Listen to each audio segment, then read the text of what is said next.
as you know, I was a little bit involved in CBS.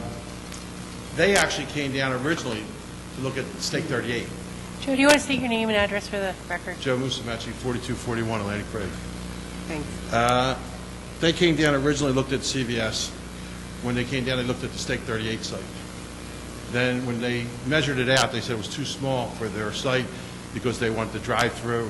They would need the circle cleaners. We went to the circle cleaners. Circle cleaners didn't want to sell at the time, so it pushed that site out. Then they came back and looked at the other site. Meanwhile, then, you know, as you know, Doug bought his piece. Then they came back. They looked at it, backed out 2 different times because it was too much money. And I guess after further, you know, thought, that they came up with the deal. But that deal went back and forth, back and forth. And when we talked about the vacation of the street, we talked about a what if. And at the time, the city said, in reality, a vacation is something that the city basically has to give you, because if the owner owns both sides of the street, there should be no cost to vacate a street. And that's why we were hearing different things. So, you know, when I hear them all saying we should get more money for that, you know, for the thing, from what I understood, you really can't even ask for money. Am I right, wrong, or whatever? You're right. You can ask. No. I'm going to reserve because I will never, when another attorney says, well, this is the way it has to be, if that's contrary to the city's interest, I'll never concede that point. So I will not concede that point to Mr. Prillo or to you, but I will say that I think what CVS offered was very good and very generous. Right. And, I mean, I didn't gain anything by it either way, other than, you know, I was a little bit involved in the sale of the site. Right. But, You're going to be happy with the drainage improvements from where you're well, located. the last flood, the water was all the way up into my lawn, you know, at my office.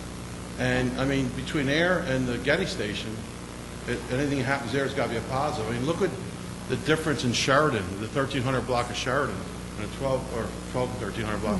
I mean, once you fix that, and even in front of Andres now with his, you know, anything there is a positive. So, and not only that, I mean, this site there is a disgrace. I mean, I just can't believe we're still discussing this when, you know, that place, it's looked like Beirut for 6 years. No, but I No, I'm not about you. what he's pushing on the CBS, and, you know, I'm friends with Mike, I'm friends with everybody. But when they came, I mean, they came with the attitude that they wanted to help, and, I mean, from day one, they were like, what can we give you? And instead of building a regular CVS, a cookie cutter one, they went and designed something that's going to look really decent.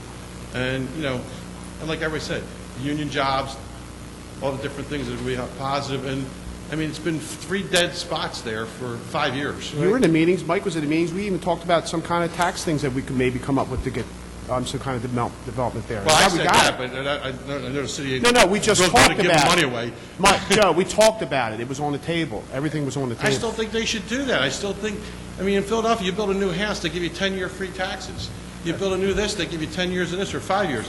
I mean, I still think we have to do it now because, you know, yes, I'm in real estate, but guess what?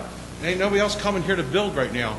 And I just sold a house for $147,000 on Atlantic Brigantine Boulevard. It was a bank foreclosure. But we got a shovel getting ready to go in the ground. Everybody's beefing about a $6 to $7 million project in that area that's looked like for the last 10 years. I think that we should be thinking about some kind of tax abatements or whatever for the future. Thank you, Joe. Don't get me wrong, I'm not beating it. I'm happy for the project. I'm more concerned about how it came about in some of this section of the week.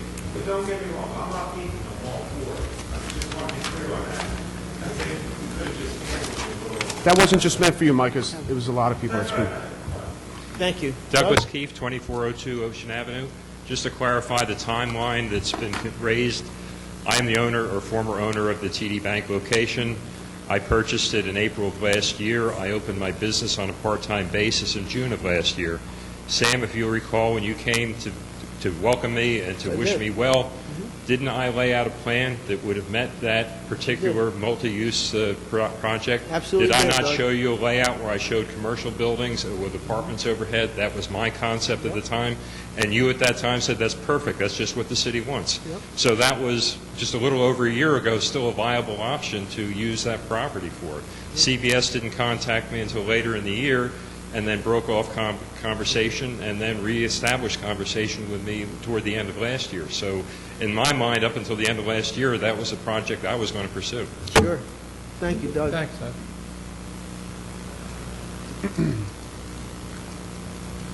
Sir, how are you? I had to miss